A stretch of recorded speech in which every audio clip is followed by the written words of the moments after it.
अधिकाऱ्याचं आपण या ठिकाणी आज गांडूळ खताचा बेड कसा बसवायचा आणि कसा भरायचा या संदर्भात आपण माहिती घेणार आहोत. सुरुवातीला गांडूळ खत आपण बऱ्याच जणांना गांडूळ खत भरण्यासाठी किंवा गांडूळ खत बेड उभा करण्यासाठी आपल्याला जागा निवडली जाते. आपल्याला जागा निवडताना सुरुवातीला जागा अशी पाहिजे की ते पूर्णपणे सावलीमध्ये असेल. ती बेड आपण ज्या ठिकाणी बसवणार आहे सावली असेल त्या ठिकाणी, आणि सावली ह्याच्यासाठी आपल्याला त्या ठिकाणी तापमान आपल्याला मेंटेन करायचं. तर जागा आपण निवडताना अशी निवडायची की ती जागा थोडासा त्याला उतार असेल, 5% ते 7% उतार असेल, जेणेकरून की बेड बसवल्यानंतर आपल्याला पाणी त्यातून खाली येणार आहे ते एका साईडला येईल. दुसरं असं की जागा आपली पूर्ण सपाट करून घ्यावी. सुरुवातीला आपला जो बेड आहे, बेडची लांबी आहे 12 फूट बाय 4 फूट रुंदी आणि 2 फूट उंची. तर त्या उंचीनुसार आपण जागा सिलेक्ट करावी. एक जागा सपाट करून घ्यावी. सपाट केल्यानंतर 2-2 फुटावरती आपण ते खुटे जे आहेत आपण ज्याला सपोर्ट देणार आहेत त्या खुट्या आपण त्या ठिकाणी टुकून घ्यावात अंतरावर मार्किंग करून. ते झाल्यानंतर जागा आपण एक पूर्णतः सपाट करणार. सपाट केल्यानंतर थोडा उतार आहे ना हे बघणार. खाली दगड वगैरे नाहीत ह्याची आपण काळजी घेणार त्या ठिकाणी. नंतर पाणी वगैरे त्या बेडला लागणार नाही ह्याची पण काळजी घेणार. त्या ठिकाणी तशी जागा आपल्याला निवडायची. आणि ह्याला वरून सावली कंटिन्यू असली पाहिजे. वरून काही किडी वगैरे त्याच्यानंतर पक्षी वगैरे आतमध्ये जाणार नाहीत ह्याची पण ती काळजी घ्यायची. त्याच्यामुळे जागा सिलेक्ट करणं खूप महत्त्वाचं आहे ह्याच्यामध्ये. जागा सिलेक्ट झाल्यानंतर आपण नंतर पहिली जागा सिलेक्ट केली, सपाट करून घेतली, नंतर खुट्या लावल्या. खुट्या लावल्यानंतर आपण बेड बसवून घेणार. तर आपण बेड बसवूया. घेता का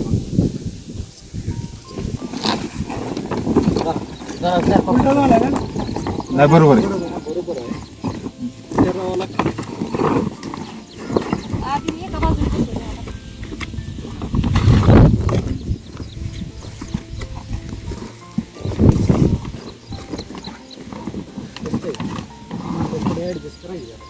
एका बाजून बसून घ्या, नंतर दुसऱ्या बाजून आपण बसू. मस्त आहे.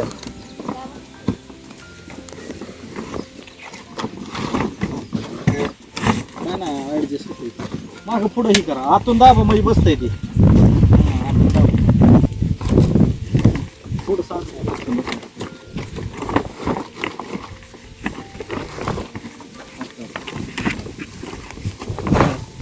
आपण आता बेड बसून घेतलाय. बेड बसवल्यानंतर आपल्याला त्या साईडला आपल्याला उतार दिसतो. त्या साईडने आपलं व्हर्मी वॉश कलेक्ट होणार. एक जाळी छोटीशी, त्याला आपण पाईप बसवणार. दुसरं एक बेड बसवताना लक्षात घ्यायचं, ज्याच ठिकाणी आपली स्टिक आहे सपोर्ट ती वरती 4 बोटं आपल्याला मोकळी राहिली पाहिजे, जेणेकरून की त्याच्यावर जास्त भार येऊन फाटणार नाही, नाहीतर आपले बेड डॅमेज होतं या ठिकाणी. तर आपण आता सुरुवात करणार आहोत बेड भरायला. आपलं बेड भरून झालेलं बसून झालं आहे पूर्णतः. उतार पण एका साईडला आहे, पाणी. तर सुरुवातीला आपण पाला पातोळा टाकणार. पाला पातोळ्याचा आपण साधारणतः एक 6 इंचाचा थर घेणार. अर्धा फुटापर्यंत अगोदर सुरुवातीला पाला पातोळा टाकून घेणार. त्याच्यानंतर पाणी मारणार त्याच्यावरती. दुसरा लेअर आपला शेणखताचा असेल एक 1.5 फुटाचा. त्याच्यानंतर पुन्हा पाला पातोळा आणि नंतर पुन्हा शेणखत. हे असे आपले 4 लेअर राहणार. तर आपण सुरुवात करूया पाला पातोळा. पहिला लेअर आपण पाला पातोळ्याचा टाकतो. बरोबर.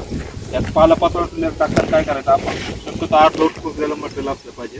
त्यामध्ये आपलं जे भाजीपाल्याचं मटेरियल असतं, रानाचे गवत निघतं ते कुजायला. त्याच्या व्यतिरिक्त दुसरा कडबा वगैरे मटेरियल असेल ते आपल्याला कडबा कुट्टीमध्ये बारीक करून टाकायचं. मोठं मटेरियल जर टाकलं आपण त्याच्यामध्ये तर ते कुजत नाही लवकर. तर गांडूळ तयार व्हायला 5 ते 6 महिने लागतात. जर बारीक केलेलं मटेरियल टाकलं आपण, कुजलेलं मटेरियल टाकलं, 1-2 महिन्यात आपलं 25 ते 2 महिन्यामध्ये आपलं हे मटेरियल गांडूळखत आपल्याला रेडी होतं. पहिला लेअर आपण त्याचा टाकणार आहे की एक अर्धा फुटापर्यंत पूर्ण अर्धवट कुजलेलं मटेरियल किंवा बारीक असेल कोणतं आपला ॲग्रिकल्चर वेस्ट असेल ते टाकणार आहे. आपण चिपट ह्याच्यावर लेअर ती पाहिजे का शेणाचा? सर चालू केलंय. पहिला लेअर टाकला पाला पातोळा, काही आता गवत टाकले, काही अर्धवट कुजलेलं. त्यानंतर आपण पाणी मारणार. ह्याच्यावर पाणी चांगलं मारून घेणार, पूर्ण भिजलं असं. एकदा हे पूर्ण भिजलं की दुसरा लेअर आपण शेण. आता आपण ह्याच्यामध्ये पहिला लेअर पाला पातोळाचा टाकलाय सगळा अर्धवट कुजलेलं, गवत टाकलंय काही त्याच्यामध्ये. त्यानंतर ह्यात जर काही प्लॅस्टिक असेल तर आपण बाजूला काढून टाकणार ह्याच्यामधलं. आणि ह्याच्यावरती पूर्ण आपण पाणी मारून घेणार, चांगलं भिजवून घेणार ह्याला पूर्ण. त्याला पूर्ण भिजवल्यानंतर आपला दुसरा लेअर असेल तो शेणखताचा असेल. त्याला आता प्रथमतः आपण पाणी मारून घेऊ चांगलं, जेणेकरून की सगळं भिजलं पाहिजेत आणि साईडने पाणी थोडंसं खाली आलं पाहिजे. आता बेडची दुसरी लेअर टाकली. पहिली लेअर आपण पालापाचोळ्याची टाकली अर्धवट कुजलेली. दुसरं शेणखतची लेअर टाकली. आता हे शेणखत वापरताना कसं घ्यायचं, फ्रेश जे मटेरियल आहे शेण घ्यायचं नाही आपल्याला. ते 15 ते 20 दिवस जुनं घ्यायचं. 20 ते 15-20 दिवसापर्यंत जुनं शेणखत आपण वापरणार. कारण की जर नवीन शेण घेतलं तर त्याच्यात हीट जास्त असते. हीट जास्त राहिली तर काय होतं, त्याच्यामध्ये गांडूळ जिवंत राहत नाही. तर आपण हा सेकंड लेअर टाकला. सेकंड लेअर आपण 1 ते 1.5 फुटाचा घेणार शेणखताचा. त्याच्यानंतर तिसरा लेअर पुन्हा पालापाचोळ्याचा घेणार. अर्धवट कुजलेला जे पालापाचोळा आहे त्याचा आपण तिसरा लेअर घेणार. आणि त्याच्यानंतर पुन्हा शेणखताचा लेअर घेणार. असे आपले टोटल 4 लेअर होतील पूर्ण. आणि नंतर त्यानंतर वरनं आपण प्रत्येक लेअरवरती आपण पाणी मारणार आहे. आता पाणी मारताना सगळीकडे सारखं पाणी मारून घेणार आहे. आणि सगळे लेअर आपण 4ही लेअर झाल्यानंतर वरनं एक साधारणतः आपण थोडासा पालापाचोळा वरनं मिक्स करणार आहे, बारीक भुसकट वगैरे, जेणेकरून की त्यामध्ये हीट जास्त राहणार नाही. आणि वरून आपल्याला गांडूळ जर सोडल्यानंतर पक्षी येतात किंवा काही गांडूळ उचलतात तर ते होणार नाही ह्याच्यामध्ये. आणि दररोज आपण ह्याला पाणी मारणार आहे. जर ऊन असेल तर दररोज 40-45 लिटर पाणी मारायचे. ऊन नसेल त्या दिवशी 10 लिटर पाणी मारायचे. हे आपण करणार आहे त्या 12 ते 15 दिवस. 12 ते 15 दिवस दररोज आपण त्याप्रमाणे पाणी मारणार. जे आउटलेटमधून जे पाणी निघणार आहे जे ते पुन्हा बेडवरती टाकणार आहे.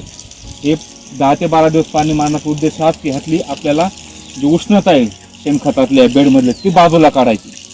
ते जोपर्यंत उष्णता निघत नाही तोपर्यंत आपण गांडूळ सोडणार नाही. तर ह्या पूर्ण बेडसाठी आपल्याला साधारणतः एक 4 किलो गांडूळ लागतात. 4 किलो गांडूळ म्हणजे 1 किलोमध्ये 1000 गांडूळ. रोड गांडूळ जे असतात 1000 असतात, त्याच्यामध्ये 4000 गांडूळ आपल्याला एका बेडसाठी सफिशियंट आहेत. आणि ते 45 दिवसामध्ये आपलं ते पूर्ण कुजून खाऊन पूर्ण प्रकारे आपलं खत व्यवस्थित गांडूळ खत तयार करतात. तर हे आता पाणी मारतात ह्याप्रमाणे पाणी मारायचं आहे प्रत्येक लेअरवरती. सगळ्या लेअर झाल्यानंतर वरनं पालापाचोळा टाकायचा आहे. दररोज पाणी मारायचं आहे आपल्याला.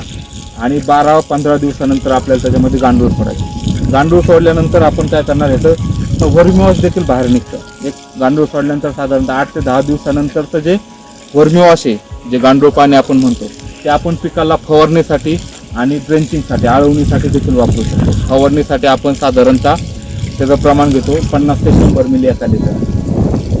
आणि जे गांडूळ तयार होणार आहे, गांडूळ तयार झाल्यानंतर गांडूळ खातं आणि वरती येऊन त्याची विष्ठा टाकतं. म्हणजे गांडूळ सगळं वरती तयार होतं. गांडूळ जर आपल्याला ते हार्वेस्ट करायचं काढायचं तर कसं करायचं, एका साईडला एक ओललं त्याच्यावरती पाणी मारायचं. सगळे गांडूळ त्याच्याकडे आकर्षित त्याच्या खाली जाऊन बसतात.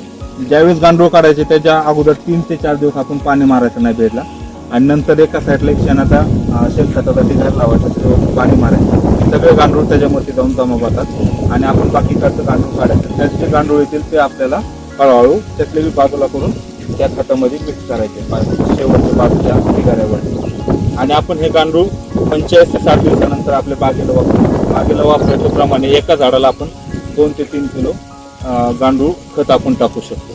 जर तुमचं नगदी पिकं असतील, बाकीचे सोयाबीन असेल, ऊस असेल, कापूस असेल, तर त्याला 2 टन प्रति एकर आपण वापरू शकतो. बाकीच्या पिकांसाठी फळझाडांसाठी 2 ते 3 किलो प्रति झाड त्या प्रमाणात आपण वापरू शकतो. त्याचे फायदे जर म्हटले आपण गांडूळ खताचे टाकायचे, पहिला फायदा महत्त्वाचा म्हणजे ह्यामध्ये आपल्याला अतिरिक्त जास्त रासायनिक खताचा वापर करावा लागत नाही. पहिला महत्त्वाचा उद्देश. दुसरा, आपली जमीन भुसभुशीत राहते, जमिनीमध्ये हवा राहते.